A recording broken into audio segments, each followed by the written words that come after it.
Ukrainians, meanwhile, defying pressure from Moscow with a national show of support, a planned day of unity. And this date chosen after some speculation that Russia would begin an invasion today. Philip Crowther joins us live from Kyiv. And Philip, it's just after midnight there, so we appreciate you staying up for us. Tell us, though, what you saw from people there earlier.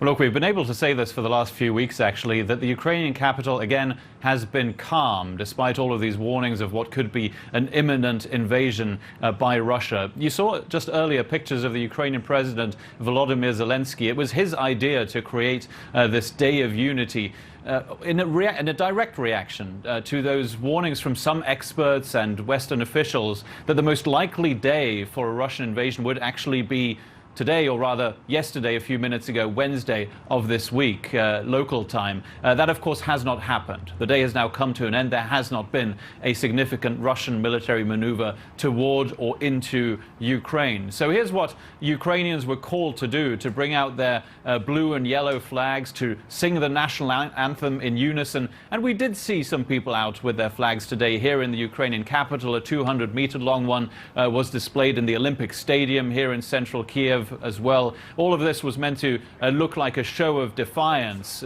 toward Russia. Also a little bit of humor, I would say, in here because of all this Western intelligence pointing toward an imminent invasion, and Ukrainians here are a little bit used to Vladimir Putin playing tricks on them a little bit, and I don't think all too many people here truly believe that Western intelligence, that information coming through from the United States, for example, that an invasion could happen at any moment. Well, and Philip, that's really, my next question for you, because I know you said there was calm there today, but the overall mood there, is it calm? Because, we've certainly talked to Americans on the ground there, and they all seem very calm and mildly concerned at best.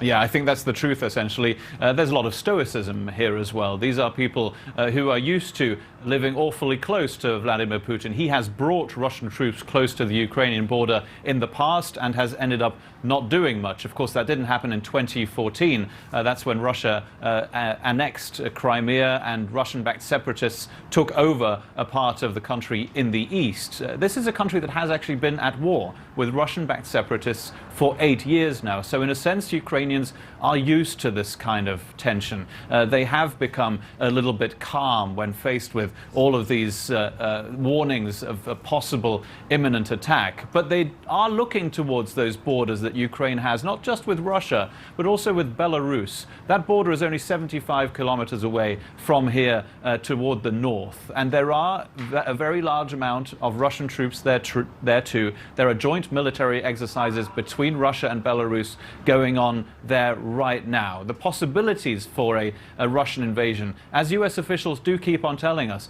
the option is very much there. That trigger can be pulled at any moment, said Secretary of State Antony Blinken only today. And when you hear the news coming from the Russian Defense Ministry, we should say, that some Russian troops have departed the border areas back to their bases, well, there is nobody on the Western side who actually believes that, and nobody who says that they have proof of that. Still, that did lead to a little bit of a sigh of relief here in Kyiv, certainly, in the Ukrainian capital, that maybe the risk wasn't quite as high for a Russian invasion. All right, but the potential obviously still there, as you say. Philip Crowther reporting on the ground for us in Kyiv.